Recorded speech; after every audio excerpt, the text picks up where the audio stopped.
চেতনার দুই মোহনা। উদয় দিগন্তে শঙ্খ বাজে, মোর চিত্ত মাঝে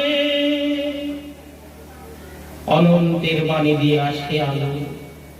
যা কিছু সুন্দর, যা কিছু ভালো, চিত্ত যেথা ভয় শূন্য, উচ্চ যেথা শির, জ্ঞান যেথা মুক্ত, যেথা গৃহের প্রাচীর, আপন প্রাঙ্গণ তলে দিবস সরবরি, বসুধারে রাখে নারী খণ্ড খণ্ড করি। কিন্তু আজ সেই প্রাচীর ভাঙার দিন এসেছে। বলবীর, বল উন্নত মনশীল, শির নিহারি আমারই মত শির, ওই শেখর হিমাদ্রির। আমি চিরদুর্দম দুর্বিনীত সংস, আমি মহাপ্রলয়ের নটরাজ, আমি সাইক্লোন, আমি ধ্বংস, আমি ধূর্চটি, আমি এলাকেশে ঝড় অকাল বৈশাখীর, আমি বিদ্রোহী, আমি বিদ্রোহী সূর্য বিশ্ববিধাত্রী। তো ওই ধ্বংসের মাঝে জীবন তো থেমে থাকে না। মরিতে চাই না আমি সুন্দর ভুবনে, মানবের মাঝে আমি বাঁচিবারে চাই।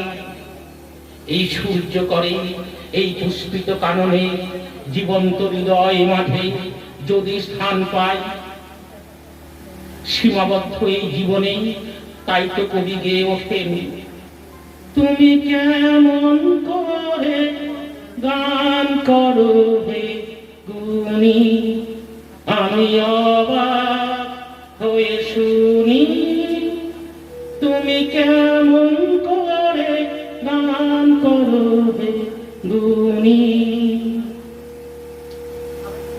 গাহি তাহাদের গান, ধর্মের হাতে দিল যারা আনি ফসলের ফরমান। গাহি সাম্যের গান, মানুষের চেয়ে বড় কিছু নাই, নহে কিছু মহিয়ান।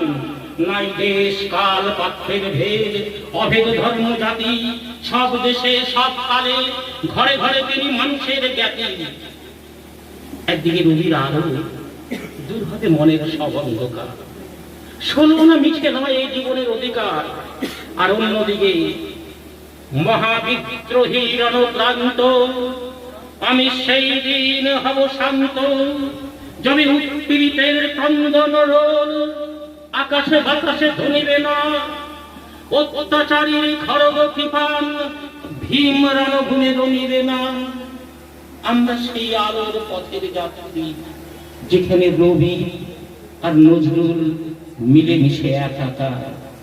নমস্কার।